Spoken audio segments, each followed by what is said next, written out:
Avant de collectionner l'art contemporain, les Belges collectionnent la peinture ancienne, la porcelaine, le mobilier français 18e.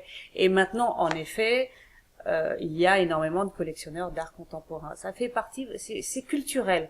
Les Belges aiment bien acheter des choses et se constituer une petite collection qui après peut devenir une grosse collection.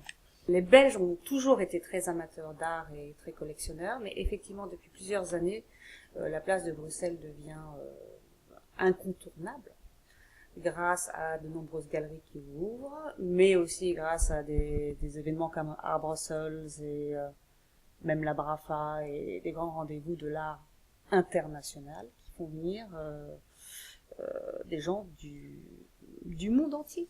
La semaine d'Art Bruxelles à Bruxelles, il y a non seulement Art Bruxelles, mais en plus il y a énormément d'événements off et d'expositions et de collectionneurs qui justement ouvrent leur maison pour montrer leur collection. Et c'est une semaine où il n'y a pas seulement des Bruxellois qui viennent pour voir tout ça, mais également vraiment des gens maintenant qui viennent du monde entier pour sentir un peu ce qui se passe dans le marché de l'art contemporain.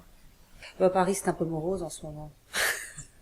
Paris est un peu morose, donc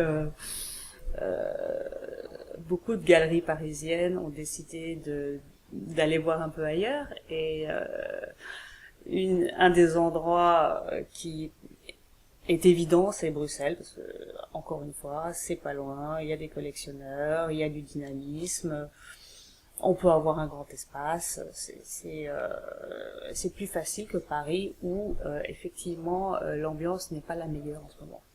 Il y a beaucoup de beaux espaces, de grands garages transformés en galeries, d'endroits, enfin des espaces où on peut s'exprimer, des choses qui sont totalement inabordables à Paris maintenant avec le prix de l'immobilier. Enfin, un duo d'artistes qui s'appelle Todd and Fitch, qui sont des jeunes artistes qui travaillent à la fois le côté tridimensionnel parce qu'ils commencent à travailler sur l'ordinateur et ils mettent en espace des volumes qu'ils aiment, et ensuite c'est retranscrit